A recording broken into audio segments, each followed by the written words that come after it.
आज के इस आध्यात्मिक सत्र में आप सभी का बहुत बहुत स्वागत है। हाँ, सभी का स्वागत है। आज की चर्चा सच में बहुत ही रोचक होने वाली है। बिल्कुल।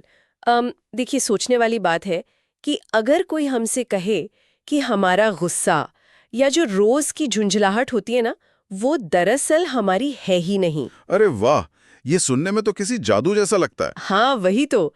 क्या हो अगर हम अपने इस गुस्से को एक गिफ्ट बॉक्स में पैक करें, उस पर एक बढ़िया सा रिबन बांधें और हमेशा के लिए किसी और को सौंप दें? देखिए, अगर प्रैक्टिकल नजरिए से सोचें तो ये विचार बहुत ही मजेदार है। और आज हम इसी मनोवैज्ञानिक और आध्यात्मिक प्रयोग पर बात करने वाले हैं। सही कहा। क्योंकि आज के इस दौर में ना, जहाँ हर तरफ इतना शोर है, सूचनाओं की बाढ़ आई हुई है, वहाँ मानसिक शांति ढूंढना कोई लग्जरी नहीं, बल्कि एक बुनियादी जरूरत बन गई है ना? एकदम सही बात है। हमारा दिमाग लगातार फाइट या फ्लाइट मोड में रहता है। और इसीलिए आज हम 17 में 2026 की एक आध्यात्मिक मुरली के मटेरियल पर गहराई से चर्चा कर रहे हैं। हाँ, और वैसे इसका मूल 11 फरवरी 2010 से लिया गया है। तो इस मटेरियल में शिव जयंती के उत्सव, पवित्रता और गुस्से जैसे भूत को हमेशा के लिए डिलीट करने की बात की गई है। और हमारा मिशन ये है कि इस ज्ञान से हम प्रैक्टिकल बातें निकालें जो सच में हमारी जिंदगी को थोड़ा बेहतर बना सकें। तो बिना किसी देरी के शुरू करते हैं। मुझे जो सबसे खास बात लगी वो शुरुआत में ही है। इसमें शिव जयंती को एक विचित्र जयंती यानी अनोखा जन्मदिन कहा गया है। हम ये तो बहुत ही अलग कॉन्सेप्ट है। आमतौर पर भक्ति मार्ग में क्या होता है, भगवान और इंसान के बीच एक बहुत बड़ी लकीर होती है। बिल्कुल, एक पूजनीय होता है और दूसरा सिर्फ मांगने वाला। वही तो। लेकिन यहाँ मटेरियल कह रहा है कि ये सिर्फ परमात्मा का जन्मदिन नहीं है, बल्कि बच्चों का यानी हमारा भी जन्मदिन है। ये तो सच में एक पैराडाइम शिफ्ट जैसा है। लेकिन रुकिए, इस सामग्री में यज्ञ रचने और शालिग्रामों की पूजा जैसे शब्दों का भी इस्तेमाल हुआ है। जो लोग इन शब्दों से अनजान हैं, उनके लिए इसका क्या मतलब है? ये एक बहुत ही अच्छा सवाल है।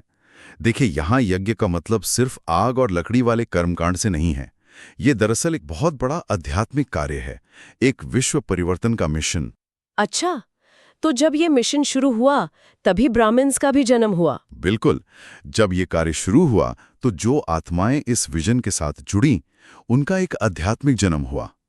और शालिग्राम दरअसल आत्मा के निराकार स्वरूप का प्रतीक है। इसीलिए शिव के साथ उनकी भी पूजा होती है। हाँ, अब मैं समझी। मैं इसको ना आज की कॉर्पोरेट दुनिया के एक रूपक से जोड़ना चाहूंगी। हाँ। जैसे कोई फाउंडर अपनी कंपनी शुरू करता है ना? हाँ हाँ, बढ़िया एग्जाम्पल है। तो वो दिन सिर्फ उस कंपनी का स्थापना दिवस या उस अकेले फाउंडर का दिन नहीं होता। वो उन सभी शुरुआती टीम मेंबर्स का भी जन्मदिन होता है जो उस विजन के साथ जुड़े थे। ये कोई मालिक और नौकर का रिश्ता नहीं, बल्कि एक गहरी पार्टनरशिप है। एकदम सटीक तुलना की आपने। और इसी पार्टनरशिप को मटेरियल में संगम युग के वादे के रूप में बताया गया है। संगम युग यानी ट्रांजिशन पीरियड। हाँ, जहां पुराना खत्म हो रहा है और नया शुरू हो रहा है।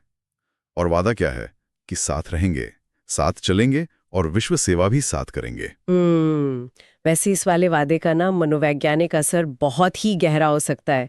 अगर हम सोचें कि इंसान की सबसे बड़ी समस्या क्या है आजकल? अकेलापन। बिल्कुल, अकेलापन। जब किसी को लगता है कि सर्वोच्च सत्ता उसके साथ रहने और उड़ने का वादा कर रही है, तो वो अकेलापन तो जड़ से ही खत्म हो जाएगा ना? सही कहा। और इससे ये लगता है कि जीवन में चाहे कितनी भी बड़ी चुनौती आ जाए, ये कंबाइंड रहने का एहसास इंसान को टूटने नहीं देता। हाँ, ये सुकून देता है। लेकिन एक बात है, हर पार्टनरशिप की कुछ शर्तें होती हैं, है ना? एक फाउंडेशन होता है। बिल्कुल। बिना फाउंडेशन की कोई इमारत नहीं टिकती। और यहाँ वो बुनियाद है, एक व्रत। हाँ, पर आमतौर पर लोग शिवरात्रि पर एक दिन का व्रत रखते हैं, अन्ना छोड़ देते हैं या रात भर जागते हैं। देखिए, यहाँ जिस व्रत की बात हो रही है वो एकदम अलग लेवल का है। मटेरियल कहता है कि ये 21 जन्मों के लिए पवित्रता का व्रत है। अरे वाह, 21 जन्म! और सबसे खास बात कि ये सिर्फ ब्रह्मचार्य तक सीमित नहीं है। ये मन, वाणी, कर्म और संबंधों में पवित्रता की मांग करता है। मन, वाणी और कर्म में। यहाँ पर मैं थोड़ा क्रॉस क्वेश्चन करना चाहूंगी। हाँ हाँ, जरूर पूछिए। देखिए, आदर्श बातें करना तो आसान है, पर असल जिंदगी की सच्चाई कुछ और होती है। हम सुबह उठते हैं, फोन में नोटिफिकेशंस होते हैं, नहायत सारी नेगेटिव खबरें। हाँ, आजकल तो हर जगह यही है। फिर ऑफिस जाओ, वहाँ राजनीति है, डेडलाइंस का प्रेशर है, लोग एक दूसरे को नीचा दिखाते हैं। इस टॉक्सिक माहौल में जहाँ मानसिक प्रदूषण भरा है, क्या मन, वाणी और कर्म में 24 घंटे पवित्र रहना प्रैक्टिकल है, या ये सिर्फ एक ख्याली पुलाव है? देखिए, मैं समझता हूँ ये सवाल सभी के मन में आता है जो इस रास्ते पर चलना चाहते हैं, और मटेरियल खुद भी इस सवाल को उठाता है। अच्छा, तो वहाँ क्या बताया गया है? क्या ये आसान है या मुश्किल? वहाँ जवाब दिया गया है कि ये सहज है, यानी आसान है। अब आप सोचेंगे कि इतने शोर में आसान कैसे हो सकता है? वही ना, कैसे? आत्मा का जन्मसिद्ध अधिकार है। मतलब ये कोई नया सॉफ्टवेयर नहीं है जिसे आपको बाहर से इंस्टॉल करना है। ये हमारा डिफॉल्ट ऑपरेटिंग सिस्टम है। ओ, मतलब तनाव और गुस्सा ये सब बाहर से आए हैं। बिल्कुल। जब हम तनाव में होते हैं तो हम जल्दी थक जाते हैं, क्योंकि वो हमारी असली फितरत नहीं है। पवित्रता का व्रत लेने का मतलब कुछ नया बनना नहीं है, बल्कि अपनी मूल शांत अवस्था में वापस लौटना है। ये नजरिया सच में बहुत सुंदर है। मतलब मैं कुछ ऐसा बनने की कोशिश नहीं कर रही जो मैं नहीं हूं, बल्कि मैं उन पर्दों को हटा रही हूं जो मेरे ऊपर चढ़ा दिए गए हैं। एकदम सही पकड़ा आपने। लेकिन ये पर्दे ना इतनी आसानी से हटते नहीं हैं। और यहीं पर सामग्री बात करती है रास्ते की सबसे बड़ी रुकावट की, जिसे दूसरा भूत कहा गया है। हाँ, पहला भूत अगर अपवित्रता है तो दूसरा सबसे बड़ा भूत है क्रोध, यानी गुस्सा। और इस क्रोध वाले विषय पर ना मुझे चर्चा थोड़ी चैलेंजिंग भी लगी। मटीरियल कहता है कि गुस्सा एक ऐसा भूत है जो दूसरों के संपर्क में आने पर परेशान करता है और लाचार बना देता है। बिल्कुल। और इसी दिन बापादा एक अनोखा गिफ्ट मांगते हैं, क्रोध रूपी आग के फूल का उपहार। हाँ, आग का फूल। और जो लोग नहीं जानते उन्हें बता दूं कि ये बहुत ही कड़वा और जहरीला फूल होता है।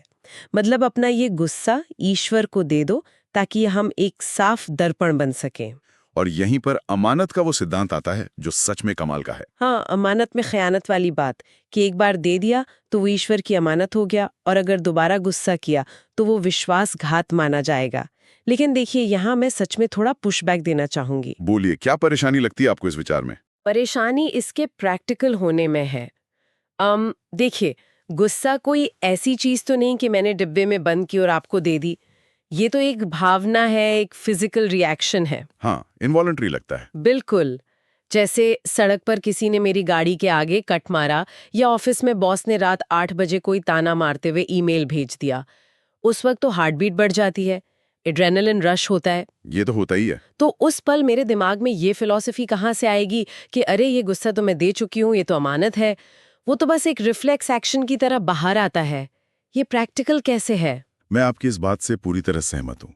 अगर ऊपर से देखें तो ये अव्यवहारिक ही लगेगा, लेकिन अगर आधुनिक मनोविज्ञान की नज़र से इसको समझे ना, तो इस अमानत वाले सिद्धांत के पीछे एक बहुत एडवांस टेक्निक छुपी है। सच में? वो कैसे? जरा आसान भाषा में समझाइए। इसे साइकोलॉजी में कॉग्निटिव रिफ्रेमिंग कहते हैं।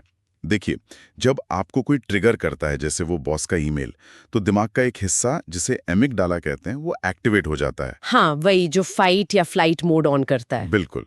लेकिन जब आप इस अमानत वाले कॉन्सेप्ट का लगातार अभ्यास करते हैं कि क्रोध मेरी प्रॉपर्टी नहीं है, तो ये क्या करता है, ये आपके ट्रिगर और आपके रिएक्शन के बीच में एक छोटा सा पॉज यानी ठहराव पैदा कर देता है। अच्छा, मतलब एक स्पीड ब्रेकर की तरह काम करता है। एकदम सही। और वो जो ठहराव आता है ना, वो आपके दिमाग के लॉजिकल हिस्से यानी प्री फ्रंटल कॉर्टेक्स को एक्टिव होने का समय दे देता है। आप अपनी उस फीलिंग से डिटैच हो जाते हैं। ओह वाह! मतलब मैं ये नहीं कहूंगी कि मैं गुस्से में हूं, बल्कि ये महसूस करूंगी कि यहाँ गुस्सा तो है, पर वो मेरा नहीं है। जी हाँ, और जब चीज आपकी है ही नहीं तो आप उस पर रिएक्ट नहीं करेंगे। ये दरअसल गिल्ट में डालने के लिए नहीं है, बल्कि उस इनिशियल रिएक्शन से बचने के लिए एक सुरक्षा कवच है। मैं थ्योरी भी समझ गई और साइंस भी। लेकिन देखिए, ये ट्रिगर आता कहाँ से है? गुस्सा अचानक आसमान से तो टपकता नहीं। वो बॉस का ईमेल तो बस एक चिंगारी है, बारूद तो अंदर जमा होता है ना। बिल्कुल सही। और हमारी इस सामग्री में उस बारूद, उस बीज की भी पहचान कराई गई है। वो बीज है ईर्ष्या यानी जेलसी और व्यर्थ संकल्प। वेस्ट थॉट्स और इन वेस्ट थॉट्स को पैदा करने वाला जो मेन शब्द है वो मुझे बहुत इंटरेस्टिंग लगा। शब्द है क्यों। ये क्यों हुआ, उसने ऐसा क्यों किया। और यहाँ पे एक बहुत बढ़िया शब्द खेल भी है मटेरियल में, अंग्रेजी का अल्फाबेट क्यू, जिसे लिखना थोड़ा घुमावदार होता है, और वही क्यू शब्द हमारे दिमाग में व्यर्थ विचारों की लंबी लाइन यानी क्यू लगा देता है। मैं इस क्यों की कतार को ना अपने मोबाइल की टेक्निक से समझाना चाहूंगी। जैसे आपका दिमाग एक स्मार्टफोन है और आप दिन भर में सोशल मीडिया, न्यूज़ वगैरह के ऐप्स खोलते हैं। हाँ, 50 ऐप खुले रहते हैं बैकग्राउंड में। वही तो, अब आप उन्हें स्वाइप कर देते हैं पर वो बैकग्राउंड में बैटरी और रैम यूज कर रहे होते हैं। ये जो क्यों का सवाल है ना, कि उसने मुझे इग्नोर क्यों किया, ये एक बैकग्राउंड ऐप की तरह इन्फिनिट लूप में चलता रहता है। सच में, और इंसान को लगता है कि वो शांत है। पर अंदर ही अंदर बैटरी ड्रेन हो रही है, प्रोसेसर थकता है, सिस्टम ओवरहीट होता है और आखिर में किसी छोटी सी बात पर सिस्टम क्रोध के रूप में क्रैश हो जाता है। वाह, क्या सटीक एग्जाम्पल दिया आपने। वो गुस्सा उस छोटी सी बात पर नहीं था, वो उन 50 ऐप्स का नतीजा था जो क्यों पर अटके थे। बिल्कुल। तो मटेरियल कहता है कि इस ओवरहीटिंग से बचना है तो इस लूप को फोर्स स्टॉप करना होगा। और इसका एंटीवायरस भी मटेरियल में दिया गया है। सामग्री कहती है कि ये कई की भाषा छोड़नी पड़ेगी। कई मतलब कंप्लेन करना। हाँ, बात बात पर खिचखिच करना, कमियां निकालना। इसकी जगह कमाल बोलना सीखें। क्यों की जगह कमाल, ये बढ़िया है। अपनी भाषा को हाँ जी, अच्छा जी में बदल दें। जब हम किसी नेगेटिव चीज में भी सोचते हैं कि कमाल है, इसमें भी कुछ सीखने को है, तो हम दिमाग के न्यूरल पाथवेज को बदल रहे होते हैं। मतलब हम कंप्लेन की एनर्जी को एक्सेप्टेंस और सरप्राइज में बदल देते हैं। बिल्कुल। और जैसे ही आप हाँ जी कहते हैं, वो क्यों वाला बैकग्राउंड ऐप तुरंत बंद हो जाता है। ये बहुत ही पावरफुल टूल है सच में। लेकिन देखिए, हम इंसान ना आदत से मजबूर होते हैं। बरसों की कंप्लेनिंग वाली प्रोग्रामिंग रातों रात तो नहीं बदल जाएगी ना। बिल्कुल। इससे ट्रैक कैसे करें? इसके लिए सामग्री में एक बहुत ही साफ निर्देश है और साथ ही एक वार्निंग भी है। वार्निंग ये है कि समय को अपना टीचर न बनाएं। इसका क्या मतलब हुआ? समय को टीचर न बनाएं मतलब ये कि इस इंतजार में मत रहिए कि जब कोई बड़ा संकट आएगा, जब रिश्ते टूटने वाले होंगे, तब हम गुस्सा कंट्रोल करना सीखेंगे।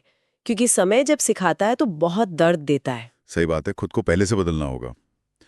पर इसे ट्रैक करने का जो तरीका यहाँ बताया गया है, उसने मुझे सच में हैरान कर दिया। हाँ, आजकल लोग ट्रैकिंग के लिए बड़े बड़े ऐप्स डाउनलोड करते हैं, महंगी जर्नल्स लाते हैं। वही ना, कुछ दिन जोश में रहते हैं, फिर वो लिखना भी एक बोझ लगने लगता है।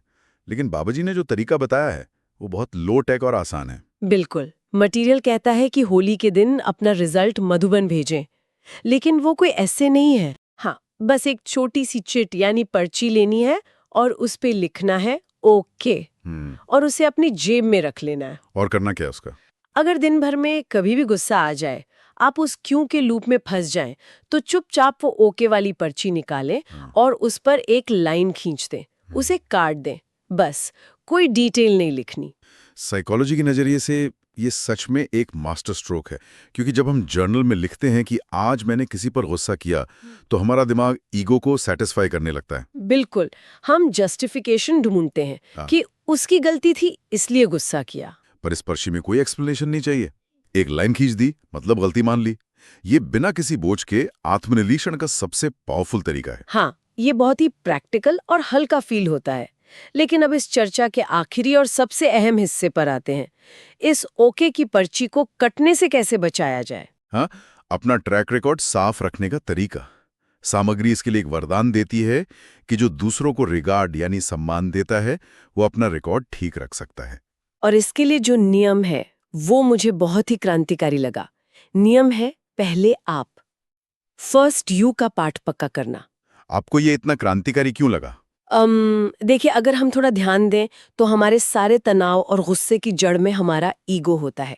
ये क्यों की लाइन वहीं से शुरू होती है कि मैं पहले क्यों नहीं, मेरी बात क्यों काटी। हाँ, ईगो एक फूले हुए गुब्बारे की तरह होता है ना। बिल्कुल, जो किसी की चुभनी बात से फूटने के डर में रहता है। लेकिन जब आप खुद आगे बढ़कर दिल से कह देते हैं कि पहले आप, तो आप उस ईगो के गुब्बारे की हवा खुद ही निकाल देते हैं। वाह, सटीक। आप सामने वाले को निहत्था कर देते हैं। जब आपने खुद ही उसको आगे कर दिया तो वो क्यों वाली लाइन शुरू ही नहीं होगी, ना कोई बहस होगी। क्या बात पकड़ी आपने। और इसी को मटेरियल के स्लोगन में तीव्र पुरुषार्थ कहा गया है। आमतौर पर लोग सोचते हैं कि तीव्र पुरुषार्थ मतलब पहाड़ पर बैठकर तपस्या करना। हाँ, आंख बंद करके ध्यान लगाना। लेकिन असली तीव्र पुरुषार्थ वो है जहां ज्ञान और शिक्षाएं सही समय पर याद आ जाएं। Right time, write memory. बिल्कुल। जब सामने वाला चिल्ला रहा हो, ठीक उसी पल याद आ जाए कि क्रोध अमानत है, मेरा नहीं है, या ईगो टकराने वाला हो तो पहले आप याद आ जाएं। बहुत खूब। तो आइए आज की इस गहन चर्चा को समेट लेते हैं। हमने शुरुआत की थी शिव जयंती के साझा उत्सव से, वो कंबाइंड रहने का वादा जो अकेलापन दूर करता है। फिर हमने पवित्रता के 21 जन्मों के व्रत को समझा, जो हमारा जन्म सिद्ध अधिकार है, कोई बोझ नहीं। बिल्कुल। और क्रोध को एक अमानत बनाकर ईश्वर को गिफ्ट कर देना, जिसे एक पॉज मिल सके। हमने समझा कि क्यों के लूप को कैसे कमाल बोलकर बंद करना है। और ओके कि पर्ची का आसान तरीका, साथ ही ईगो को खत्म करने के लिए पहले आप। सही बात है, ये सारे पॉइंट एक दूसरे से इतने बढ़िया तरह से जुड़े हैं कि कोई एक भी पकड़ ले तो बहुत बदलाव आ सकता है। आखिरी में जाने से पहले मैं मटेरियल के एक हिस्से, जिसे अव्यक्त इशारा कहा गया है, वहां से एक सवाल सभी के लिए छोड़ना चाहता हूं। जरूर बताएं, क्या सवाल है वो? मटेरियल में लिखा है कि जब हम ईश्वरीय मत यानी श्रीमत में अपनी मनमत, अपने देह अभिमान और कचरे जैसी मत को मिक्स कर देते हैं, तो हमारी अचल और शांत स्थिति टूट जाती है। हाँ, मिलावट से तो स्थिति खराब होगी ही। तो आज के लिए, और शायद रोज सोचने वाली बात यह है कि हम दिन भर में कितनी बार अपनी उस पूरी स्थिति में अपने ही ईगो की मिलावट कर रहे हैं। क्या हम उस मिलावट को पहचानने को तैयार हैं? ये सवाल सच में अंदर ही झांकने पर मजबूर कर देता है। शांति कोई बाहर से नहीं आएगी, हमें बस अपनी ही मिलावट को रोकना होगा। और इसी गहरे विचार के साथ हम आज के इस सत्र को यहीं विराम देते हैं। आप सभी का दिन शुभ हो। आपने हमें सुना, इसके लिए बहुत बहुत धन्यवाद।